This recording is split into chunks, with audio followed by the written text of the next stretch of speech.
నమస్తే అండి రైతు సోదరులారా. ప్రస్తుతానికి మనం పత్తి పంటలో ఉన్నామండి.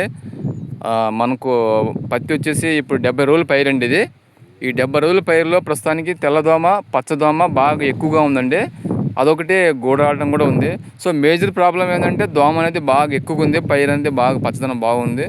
సో మనకు ఇవాళ ఫార్మర్కి మనం ఈ పచ్చదోమ, పేనుబంక, తెల్లదోమకి బైర్ కంపెనీ వాళ్ళకి కొత్త ప్రోడక్ట్ అండి ట్రాన్స్ వాడమని చెప్పి అన్నామండి. సో ఇవాళ ఫార్మరు ట్రాన్స్ వాడాడండి.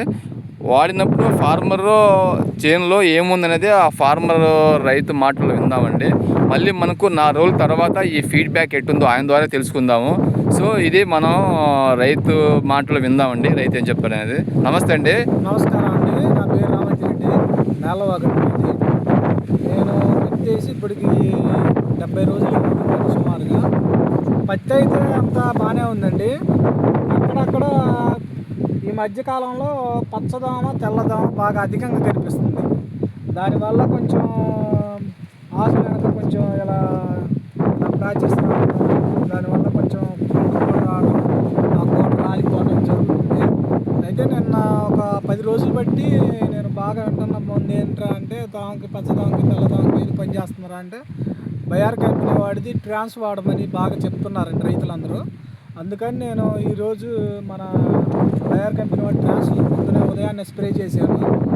ఈ ఒక 4 డేస్ ఉంటే రిజల్ట్ అనేది మనకి ఏంటనేది పూర్తిగా మనకి ఉంటుందండి. ఓకేనండి. ప్రస్తుతానికి ఉన్న ఫీల్డ్లో ప్రాబ్లం ఏందనేది రైతు మాటలు విన్నామండి. కానీ మనం కూడా చూద్దామండి ప్రాబ్లం అనేది ఏముందనేది.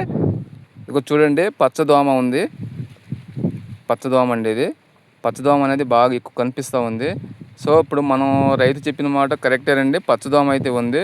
సో ఇంకొకటి ఏంటంటే పచ్చదోమతో పాటు తెల్లదోమ కూడా ఉంది. పచ్చదోమ చూడండి, ఏ దాన్ని పట్టుకున్నా కానీ, ఏ ఆకును పట్టుకున్నా పచ్చదోమ అనేది బాగా ఉధృతి ఎక్కువగా ఉంది. సో పైరు కూడా కొద్దిగా గ్రీనిష్ లెవెల్లో తగ్గుతూ ఉందండి. చూడండి, దోమ అనేది దేన్ని పట్టుకున్నా కానీ బాగా విపరీతంగా ఉంది. ఇదిగోండి, తెల్లదోమ కూడా ఉందండి. సో పచ్చదోమ ఉంది, తెల్లదోమ కూడా ఉందండి. కాబట్టి మనం మళ్ళీ 4 రోజుల తర్వాత ఫీడ్బ్యాక్ తీసుకుందామండి, ఎట్లా ఉంది ఏందనేది. ఇప్పుడు దాకా మనం 4 రోజుల తర్వాత మళ్ళీ కలుద్దామండి.